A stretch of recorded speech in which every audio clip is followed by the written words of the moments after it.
สัมมาสัมพุทธเจ้าวันนี้ก็จะได้เอาธรรมอภิธรรมเจ็ดคำปีนะอภิธรรมเจ็ดคำปีหลอดวัดเทศนานะโมตัสสะภะคะวะโตอะระหะโตสัมมาพุทธัสสะเอวัมเมสุตังเอกังสัมมายังดับเครื่องก็ได้อาภะกวาเตเวสุวิหารติตาวะตินาเสสุปัลลิสัตตะกรรมุนาเลบันรุกัมละศิลายังตัตละโขภะกวาเตวะดังตาวะติอาสานังอภิธรรมกัตถังกะเทสิกุสลาธรรมาอัพพยากตาธรรมาพอเวลาตั้งเวลาแล้วนะดูเวลาด้วยอัพพยากตา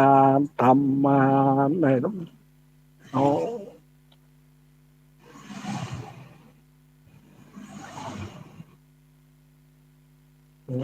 ดูไอ้อันนี้นะดูนะดูเวลาตั้งวันนี้มันเลยนะคือ11 โมง10 โมง10 โมงแล้วไปถึง11 โมงนะไปถึง11 โมงเป็นชั่วโมงหนึ่งไว้แห่ที่ทุกโงอุสาหอาหารตื่นได้ละมันจะได้ละมันจะได้อัพพยากตาธรรมา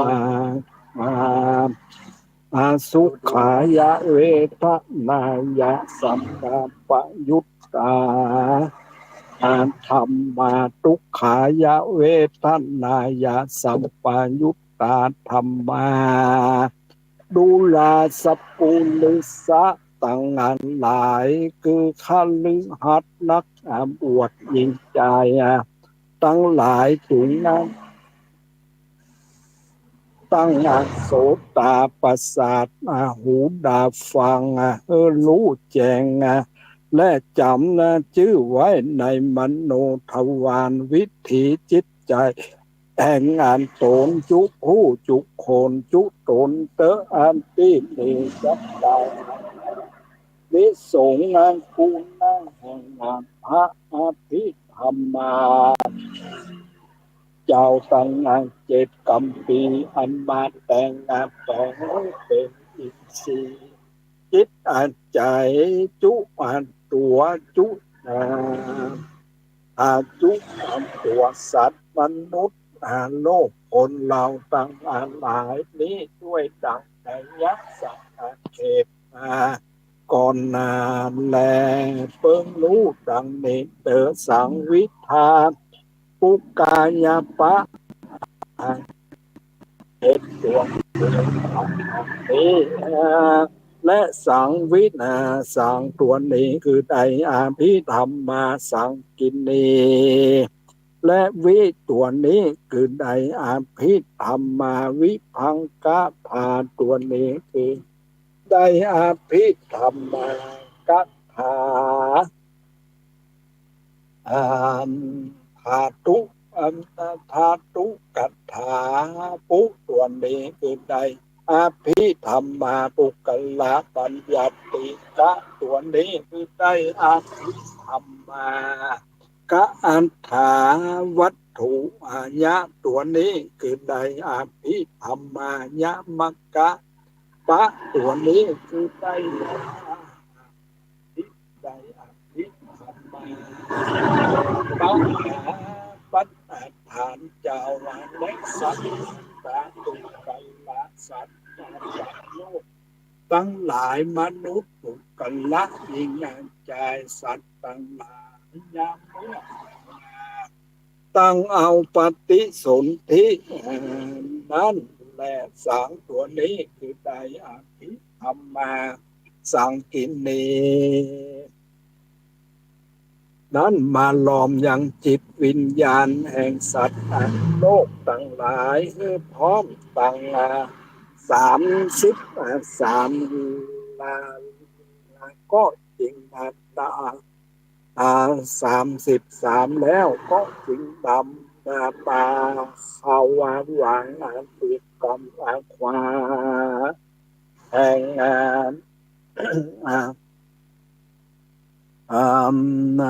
บุความขวาแห่งป้อแล้วมาตองอยู่ในตอง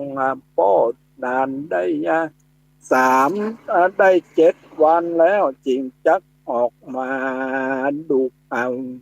วางคางป้อกำซ้ายแล้วจริงมาเข้ากำมอมแห่งแม่แล้วมาตังอยู่ในต้องแม่และวิตัวนี้คือใดอภิธรรมา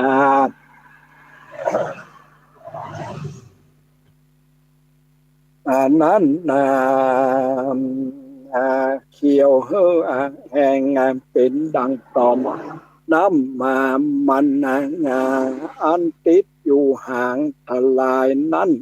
นานได้7 วันแล้วทานตัวนี้คือมันได้อภิธรรมาทานตุกัถามาเขียวกัดด่างแข็งเป็นดังน้ำตัดที่อันแหลมคืนนานได้7 วันคือปุตัวนี้คือเนินได้อภิธรรมาปุกัลละบัญญัติมาเขียวเหลืองแหงเป็นต่อมเลือดอยู่ได้7 วันก็คือได้อภิธรรมากัถาวัตถุอยู่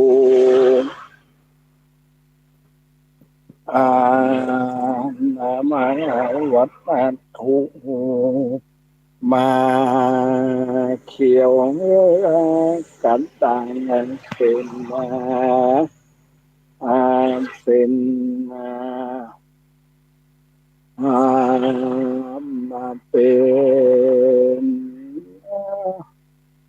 ต่างเป็นใด7 วันยะมักกะนั้นมาเขียวเป็นแต่งจีน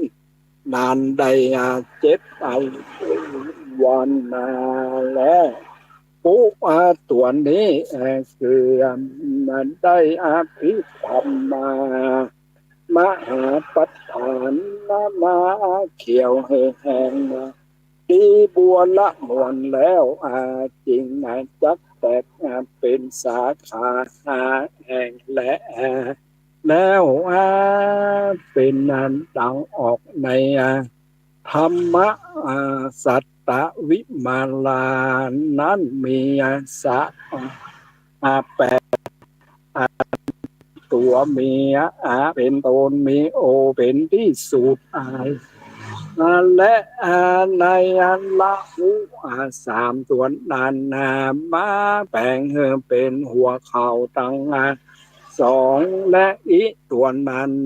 มาแต่งเป็นที่ล้อลัดเอวอุตัวนั้นแต่งเป็นที่คู่เหยียดใดไว้นักเป็นต่างฟ้าแม่ป่ามันจริงจับว่าเป็นตัวรักษาและตัวที่ข้าตัวนั้นที่ข้านั้นมาแต่งแปลงเป็นแข้งขวาตัวอีนามมาแต่งเป็นแข้งซ้ายตัวอูนั้นมาแต่งเป็นแขนขวาตัวเอนั้นมาแต่งแปลงเป็นแขนซ้ายตัวโอมาแต่งเป็นลำตัวตั้งมวนเป็นที่ยาว นั่นจึง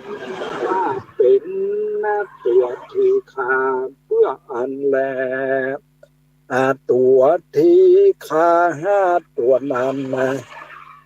เกลืออีอูเอโอตัวนี้เกลือว่าได้นะโมพุทธายะนะเกลือว่าได้อัปโปธาตุ12โมตัวนั้นคือได้ปัทวีธาตุสาวะโกธาคือได้เตโชธาตุหกตัวนั้นคือได้วายโยธาตุเจ็ดโกธาและยะตัวนั้นเป็นอากาศรับรองเอาธาตุตังสี่ดับอาสา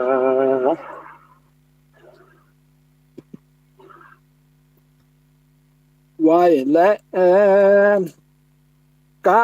ตัวนั้นแปลงเป็นเกสา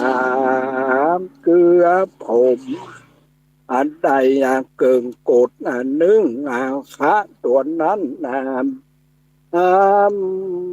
คือมาแต่งเป็นโลมาเกลือโขนนั้นได้5 ล้านเซนและขาตัวตั้นเกลือมาแต่งเป็นเล็บปังสาวขามาแต่งเป็นปันตาเขียว32งะมาแต่งเป็นตะโจคืนหนังจะแต่งเป็นมังสังจินได้900แต่งและสะมา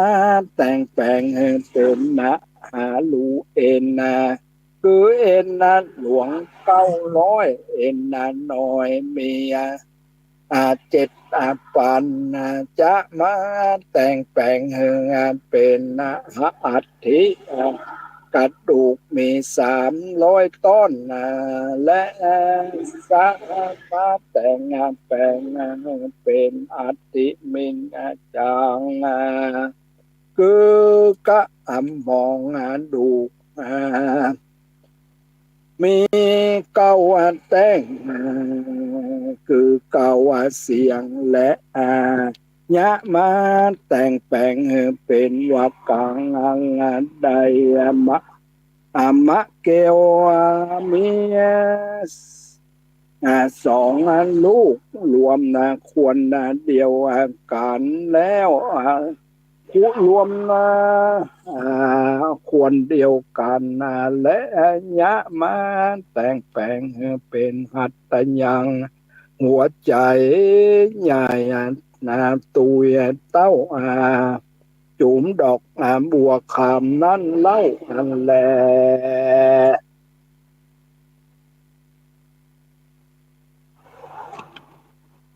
ถ้า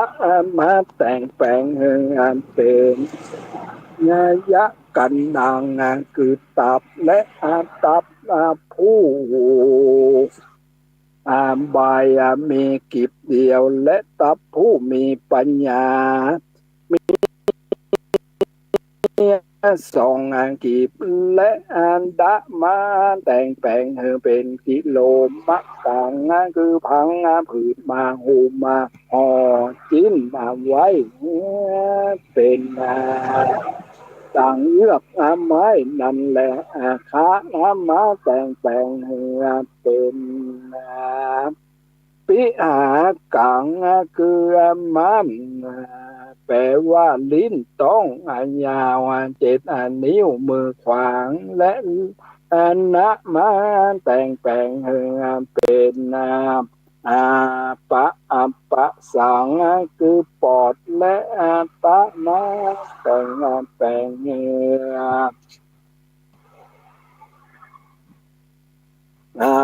็นอันต่างคือใส่พูดจายาว 30 ศอกใส่ผู้หญิงยาวสาว8 ศอกหยุดเอาไว้เป็นที่อยู่ลูกนั่นแหละพระมาแต่งแปลงเป็นอันตะกุณนางเกลือใส่หน่อยยาวเต้ากันและตะมาแต่งแปลงเป็นอุตริยังคืออาหารใหม่ทะมาแต่งแปลงเป็นกะลิสังคือ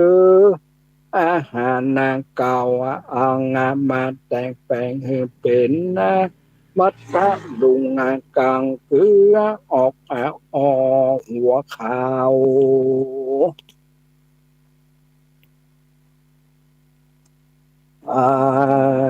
หัวขาวเป็นดังยวงนิ้วนั่นและฮะนั่นและหากสาวเอ็ดตัวนี้เป็นปัทวิธาตุสาวเอ็ดโกธาเกินได้เตโจธาตุ6ธาตุตัวนั้นคือได้วาโยธาตุ7โกธาและยะตัวนั้นแปลงนันเป็นอากาศรับรองเอาธาตุตังสีลักษาไว้และกะตัวนั้นแปลงเป็นเกษาคือผม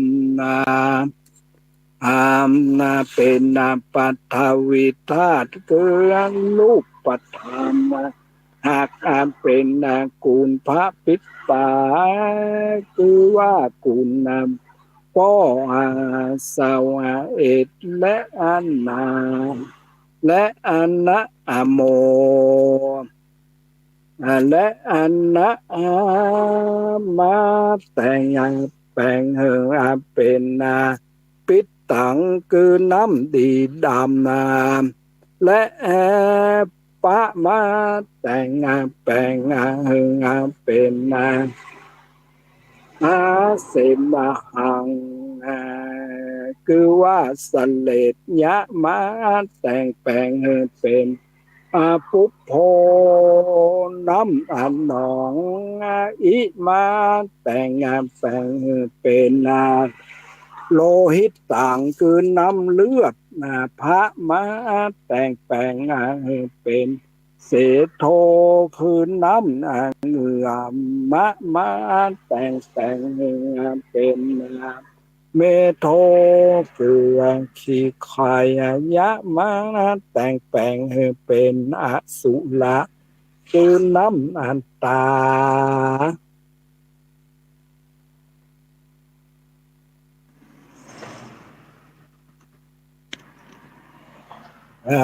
ละมาแต่งแปลงเป็นวัดอาสาคือน้ำมันเหลวละมาแต่งแปลงเป็นน้ำลายออกมาแต่แกมตังสองเมื่ออยากสูมเกี่ยวหมากเกี่ยวหมากต่างๆนั่นแหละวะมาแต่งแปลงเป็นสิงคานิกะคือน้ำมูกยามเมื่อกินเผ็ดร้อนนั่นแหละสะมาแต่งแปลงเป็นละสิกาคือน้ำยางไข่ข้อที่ดุกต่อศอกตัง2 ลำคอหัวเข่าและ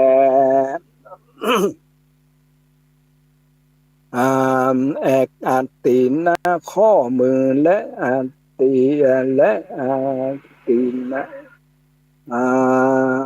เอวกันนะว่าคนใดมีน้ำอย่างใคร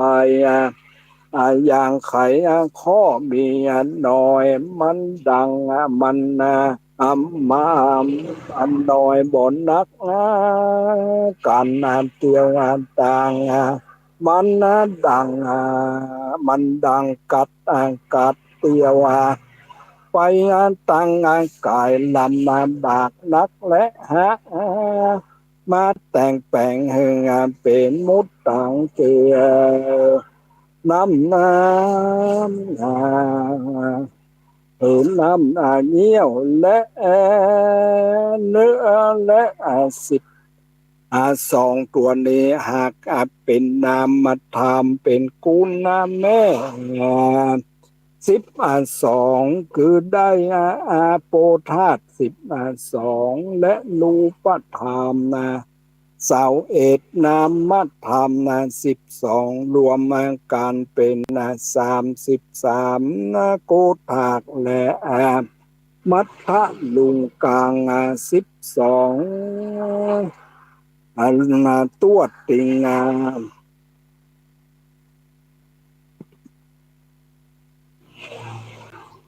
ของ30ส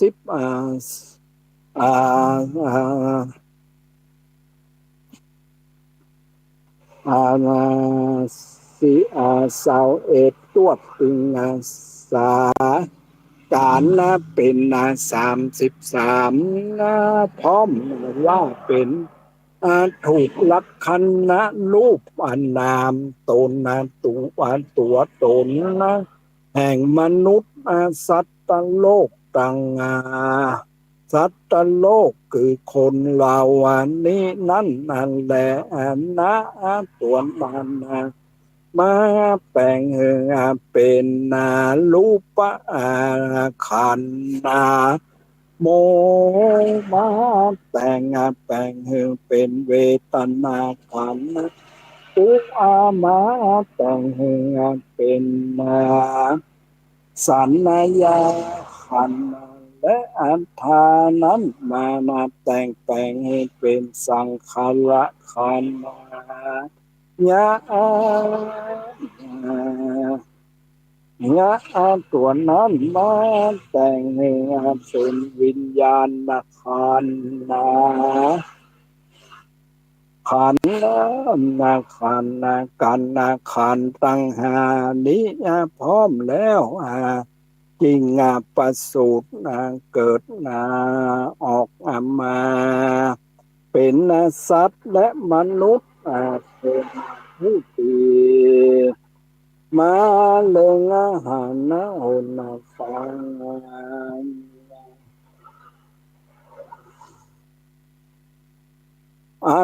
ผู้ดีคือว่ามนุษย์เจ้า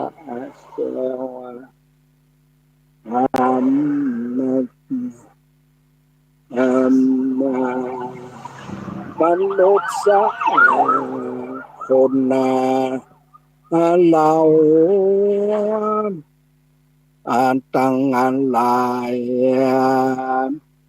เพื่ออันดีคือผู้มนุษย์คนผู้ดีมาเล็งหันหนต่างอันดีคือว่าเอาแก้วตั้ง3เป็นติเปิ้งคือว่ามัคคะตั้ง1สัมมาทิฏฐิคือหันด้วยดี2สัมมาสังกัปโปกัตตามบุญ3สัมมากัมมันโตละอันเป็นบาปนั้นสี4สัมมาอาชีโวเลี้ยงชีวิตด้วยงานดีสัมมาวายโม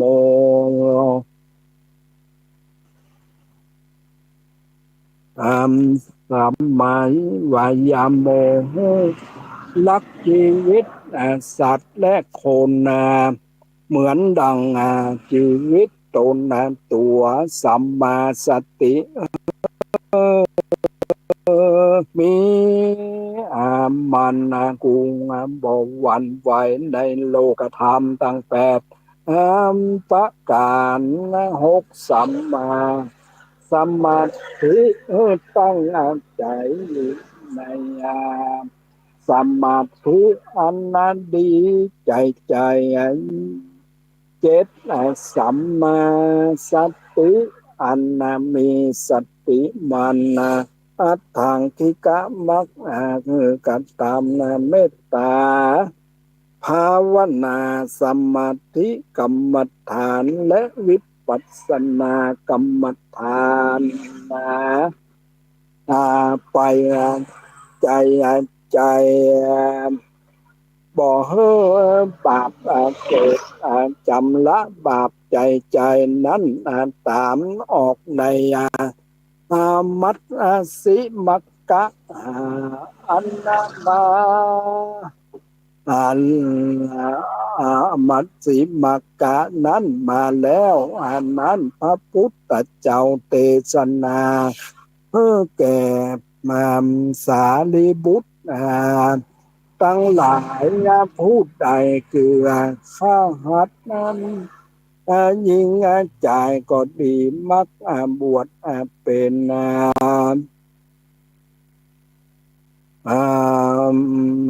นักบวชตนได้มีปัญญาได้หนทางเสียงตังแปดเซนนี้แล้วเป็นอันประเสริฐนั่นแหละแม้นว่าตายเกิดตายเกิดก็บทใดไปสู่อับไปนรกเล่าและจักอันใดไอ้เกิดจันทร์ฟ้าแล้ว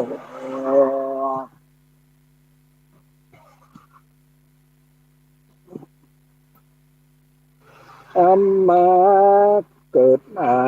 ในเมืองใจการได้พบพระพุทธเจ้าก็จักได้เข้าสู่เวียงแก้วนิพพานจะและดูลาสาลีบุตรอันว่าคนเกิดมาในมนุษย์โลกนี้ควรรู้อย่างรูปธรรมและนามธรรมและธาตุน้ำดินลมไฟและอากาศภิธรรมมาเจ้าตั้งเจ็ดกัมพีร์อันมาแต่งแปลงเป็นอินทรีย์จิตใจตัวตนตั้งมวลนั้นก่อนกันว่าบ่รู้นั่นชื่อว่าสังฆะและสังวิทาปุกายปะเจ็ดตัวนี้ชื่อว่าอภิธรรมาสังกินีเจ้าและมนุษย์มนุษย์และสัตว์และตัวนี้นั้นมาเกี่ยวแปลงเป็นจักขุอินทรีย์จักขุอินทรีย์คือว่าตาเรารับรู้ตื่นรู้พับและมืนอาหารอันนั้นร้ายอันนั้นดีต่างต่างอันนั้นเป็นบาปและเป็นบุญนั่นและวิคือพระอภิธรรมเจ้ามาพิธามเจ้าคือมาแต่งให้เป็นโสตอินทรีย์คือว่าหูนั้นได้ยินได้ยินอันร้ายอันนั้นดีอันนั้นเป็นบุญและเป็นบาป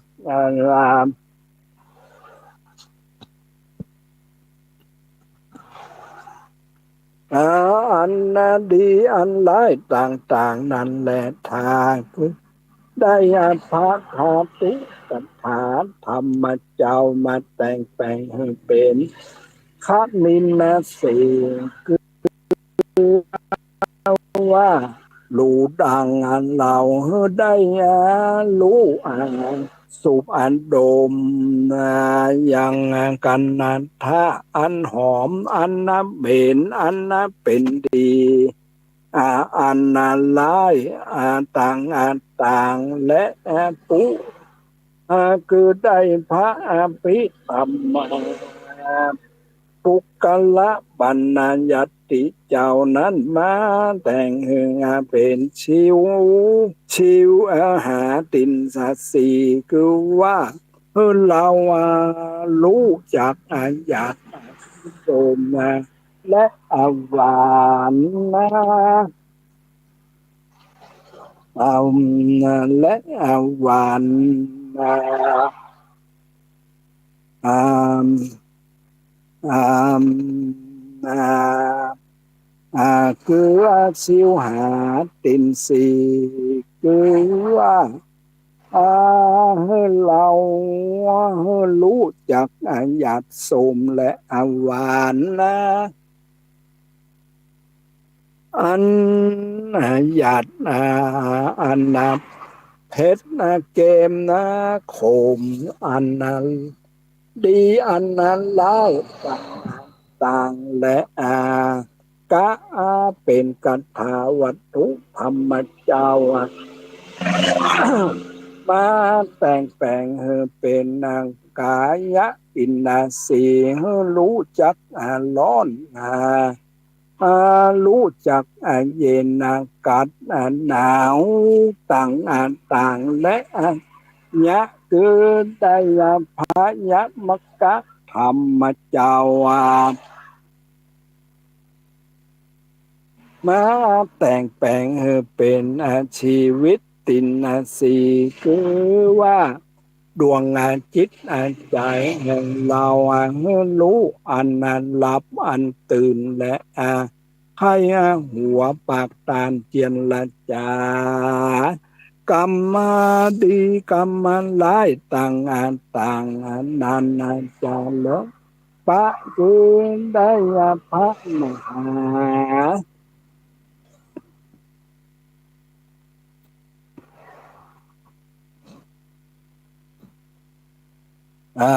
ปัฏฐานเจ้ามาแต่งเป็นกายะอินนาสีคือว่ารู้เดินย่างเตียวและลุกยืนโน่นแล่นนั่งนอนหลับตามึนตากูนาหลับตาลืมตาคู่เหยียดรับเอาเข้ามาเข้าอาหารมาบ่บัวละมวนอ่าผมบัวละโพกกินลืนขายอาหารปากตานเจียนละจามีจุนาต่างได้ได้รู้ถูกปะได้รู้จุและแล้วจริงว่าเจ้าผูก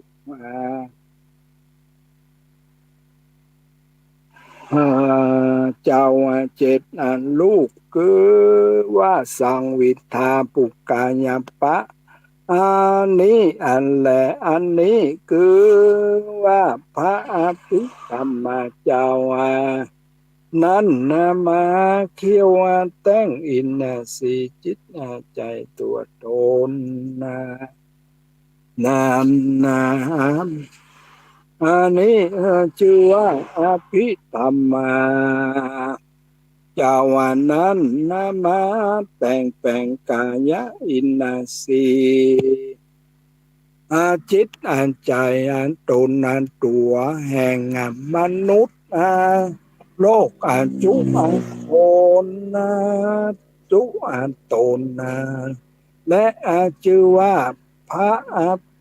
ภิธรรมเจ้ามาแต่งอย่าง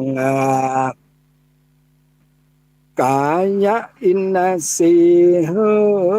กายอินนาเฮ้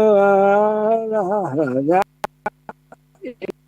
นทรีย์คือหูตาดังปากลิ้นจิตใจแห่งตนแห่งขาและกวนรู้เตกวนล้ำเป็นว่าพระภิ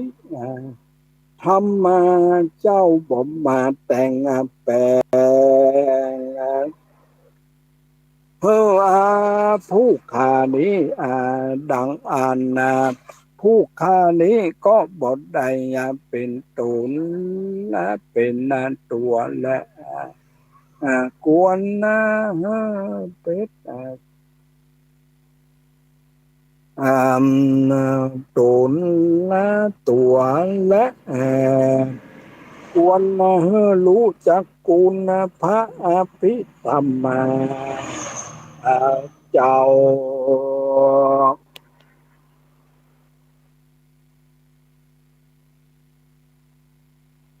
ตั้งเจ้าตั้งเจตนาแต่งอย่างกายอินนาสีตัวเรานี้เสียก่อนนั่นแหละคือรู้จักกุณน้ำดินลมไฟอากาศรับลองตั้งมวลตั้งมวลนี้เสียก่อนจริงจักได้เตสนาธรรมโพดเอาอย่าง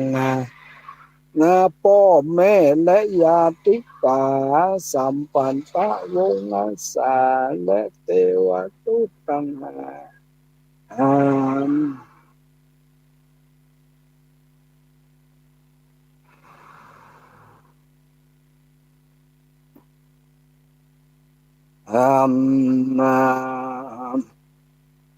ภิโพธอย่าง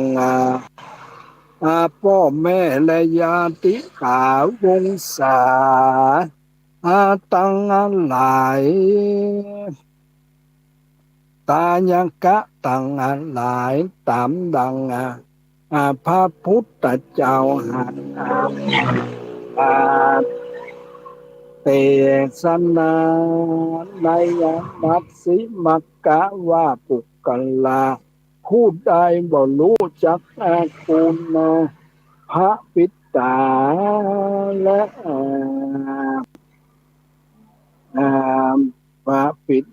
ตาและเป็นคุณมันดาเลยเจ้าโดเพื่อนเป็นวันตามกิจแห่งตนธรรมก่อนนั่นแหละจึงจักดีเตสนาธรรมโพดอย่างพ่อแม่ญาติกาวงศาตสัทธาตายกะตั้งหลายตามดังพระพุทธเจ้าหากเตสนาในมัตสิมักกะว่าปุกกันละผู้ใดมีผู้ใดบ่รู้คุณพระปิตาสาวะเอตและกุลพระมันดาสองผู้ตัวนี้เป็นได้กุลพระพุทธเจ้า56ทาได้กุลพระธรรมเจ้า30 8และอัญญะอาอัญญะ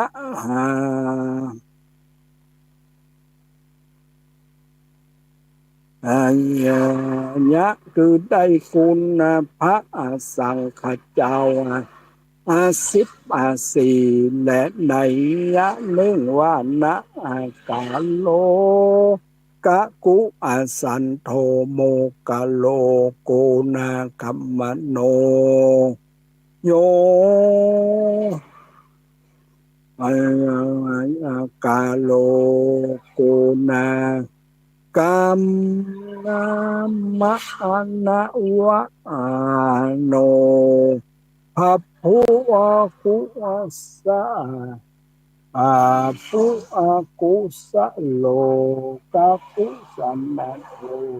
สัทธาวะโอระโอเป็นจังเสตุ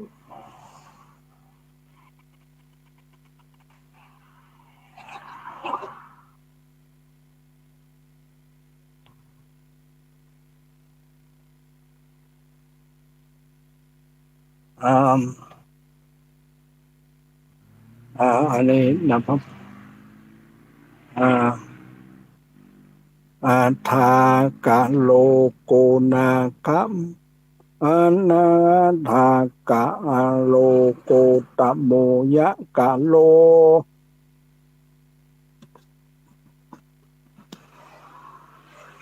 อาลิยะเมตไตรโยดังอันนี้นะตัวนี้เกินใจกูลพระพุทธเจ้ากัดกูลพระพุทธเจ้ากะกุสันโธมาตั้งอยู่ตากำว่าแห่งมนุษย์โลกตั้งหลายและโมตัวนี้คือใดพระพุทธเจ้าโกนาคัมมนะปุคือได้พระพุทธเจ้ากัสสปะมาตั้งหูตั้งสองแห่งสัตว์ตั้งหลายและทาและทานตัวนี้คือได้พระพุทธเจ้าโกตมะนั้นมาตั้งอยู่สะดือเกิงงานตัวแห่งสัตว์ต่างงานหลายและยะตัวนี้คือได้พระอภิธรรม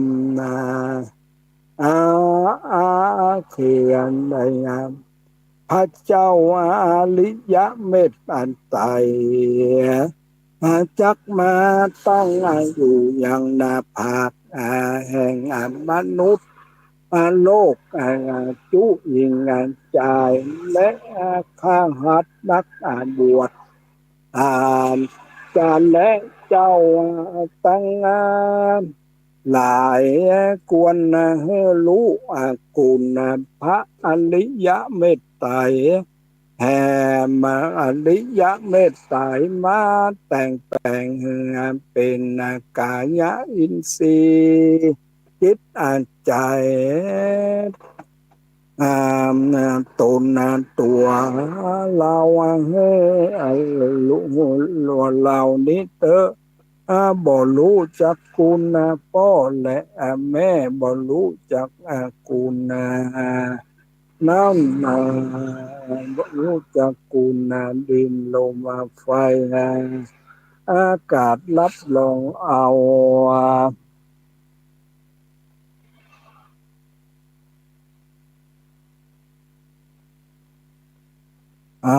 ตนตัวและขันธ์ต่างยะอาหารต่างฝูงอันนี้และอันนี้ชื่อว่าสังนั่นแหละสังสังฆะบทใดชื่อว่าเทศนาธรรม เตื้อแหละเรียกว่าขายธรรมพระพุทธเจ้ากินน้ำเปล่าลาและกี่เรียกขายอ่าเรียกขายและจะเอาการไปงานสู่ที่ไล่อันนาที่ไล่และอัปมาปาอายะอันนรกเสียงตั้งมวลจะและปุกกะลาผู้ใดข้าหัดและนักบวชอิงใจตาบวชกวนเรียนปฏิบัติตามดังกล่าวนี้มีดังนี้และโมพุทธทายนะโมพุทธายะนะกาลังนะตัวตัดสะมาตาปิตากุนังสะปะปะปังวินาสันตุโมกาลังเอกะวิสติปิตากุนัง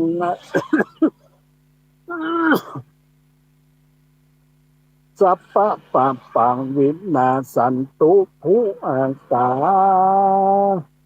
อาสะปันนังยาสัพพุทธกุนังสัพพะปะปังวินาสันนันตุทางกาลังอัตถะติงสติและแล้วปฏิบัติตามกับมาไปใจ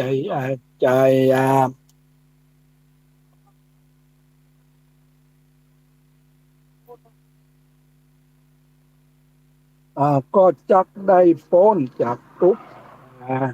ก็หากจักได้ถึงสุขบ่อยากจันและตามดังอักกะสาวกะเจ้าแห่งพระพุทธเจ้าตนชื่อว่ามหากัจจยนะ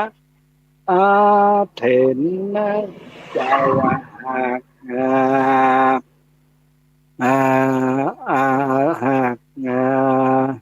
เทศนาอย่างนิสงฆ์ธรรมตั้ง7 กรรมปีอันนั้น7 กรรมปีนั้นตามออกในสัตตวิมัลลาว่าคนตั้งนั้นหลายฝูงใดเกิดก็ดีตายก็ดีในวันเนื้อนั้นแม่นว่าใดเอาธรรมธิธรรมมาสังกินีเจ้ามาฟังก็หากดับบาปอันเกิดมาแต่ตาตั้งสองนั่นและ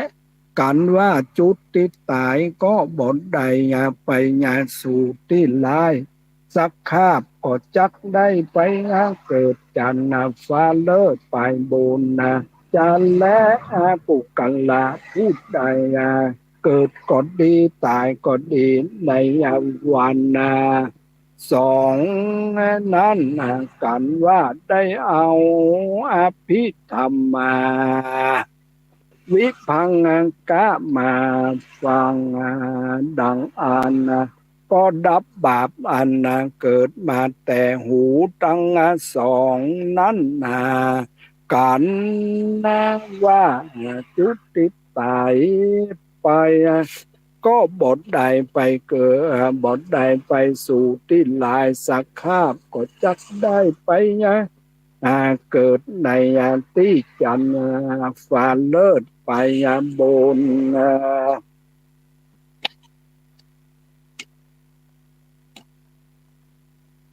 อาเปิดพยามโบนจันและปุกละผู้ใดเกิดก็ดีตายก็ดีในวันสามนั้นการนั้นใดเอาธรรมอภิธรรมกถามาฟังดังอานาก็ดับบาปอันเกิดมาแต่ดังตังสองกันว่าจุติตายก็บทใดไปงานสู่ที่ลายสักคาบก็จักใดไปเกิดในจันฟ้าไปโบนจันและปุกกันละผู้ใดเกิดก็ดีตายก็ดีในวันอาสี่นั้นกันนะว่าได้เอาอภิธรรมาอภิธรรมาอามาภิธรรมาปุกละบันดาญาติมา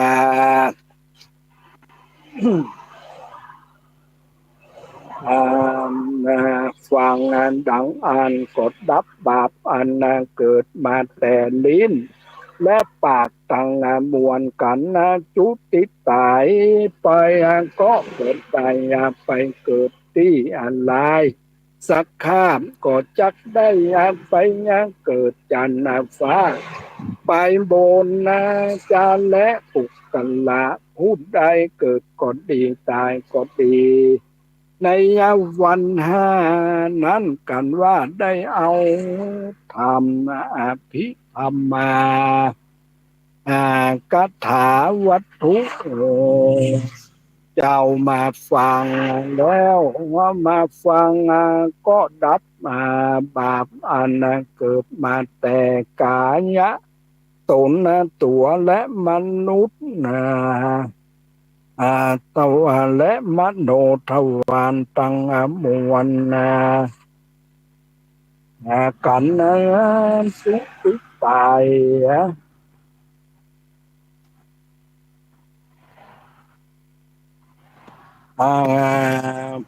ไป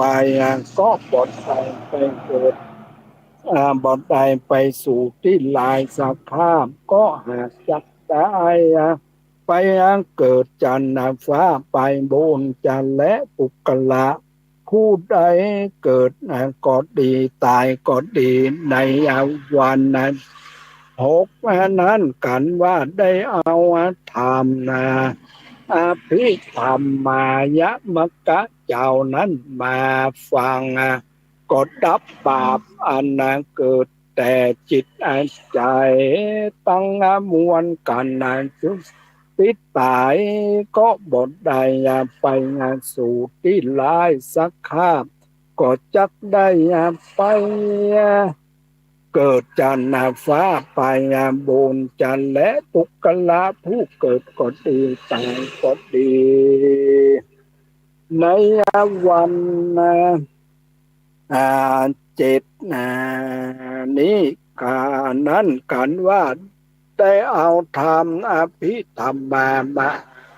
อ่านเจ้ามาเทศนาให้ฟังกดดับบาปอันนั้นเกิดมาแต่ตนตัวมีอามตนตัวมีตินเนเป็นต้นก็จักได้ไปเกิดที่อันดีและบทใดไปเกิดที่ลายสักคาบและกดจักได้ไปเกิดในจันทร์ฟ้าไปยามบนและนิพพานไปบนและนิพพานจันและสัพพุริสะสัพพุริสะตุจันโสตุจันนะต่างหลายฟังต่างหลายฝูงใดอันใดพันลงจือจำไว้แล้วปฏิบัติไป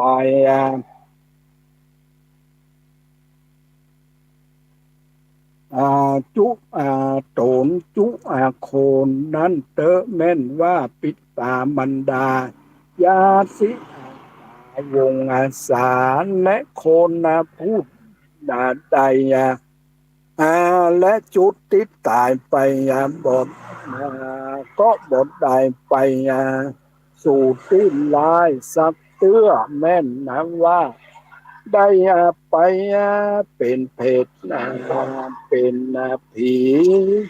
ทุกขกะเวทนาอยู่ในที่ใดที่หนึ่งก็ดีกันว่าผู้เป็นลูกหลานและได้แม่มันตันมาเอาพระอภิธรรมมา7 กำปีปุ่งนี้มาเทศนาให้ฟังดังอ่านกดเตี้ยงว่าจักอันใดพ้นจากเพศจักพ้นจากเพศและจากทุกข์ที่ลายจุโกรนจุโคนจาและดังสาวกะเจ้าหากชื่อว่ามหากัจมหากระจายหากหากแห่งพระพุทธเจ้าหากกล่าวเทศนามามิวันนั้นและนิทธิตาจิยาอันกล่าวอย่างพละอานิสงส์ลักขณะอภิธรรมเจ้ามาล้อมตั้ง7 กำปีแล้วเทียนแล้วแล้วอ่าเฮ้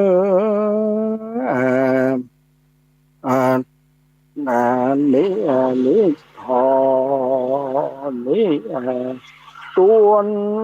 นี้ตัวก่อนตามอันตามอันยออันแคบก็บังคมสมเล็บเสด็จเต้านี้ก่อนแลนิทธิตังกิยาอันกล่าวเทศนายังอภิธรรม7 กำปีล้อมก็บังคมสมเด็จสมเด็จเอาละได้เทศนาธรรมอภิธรรมเนี่ยในมันอยู่ในตัวของเราดังมวลนะในตัวของเราเนี่ยมันมีอยู่ในตัวของเราถ้าเข้าใจอภิธรรม7 กำปีแล้วมันก็มาไปในทางที่ทุกข์แล้วอาจจะไปแต่ในความที่ทุกข์มีเป็นความที่สุขวันนี้มันก็พอดีออกจากวัดมาแล้วมันมาระลึกได้ว่าเป็นวันที่เราออกอากาศกันเลยออกอากาศเสียทีเนี้ยต่างจากไปสั่นกำแพงเลยนะวันนี้ก็ขออนุโมทนากับท่านพระครูวิศวัตรและท่านผู้ฟังทั้งหลายขอให้มีความสุขความเจริญโดยทั่วหน้ากันพระครูปริยัติก็ได้คงไปต่างประเทศแล้วก็คงจะไปไปอินเดียแล้วคงจะไปแถมประเทศหนึ่งไปที่ไหนก็ยังไม่รู้เพราะว่าเรายังไม่ได้ติดต่อกันวันนี้ก็ขออนุโมทนาและท่านผู้ฟังทั้งหลายก็ขอให้มีความสุขความเจริญโดยทั่วหน้า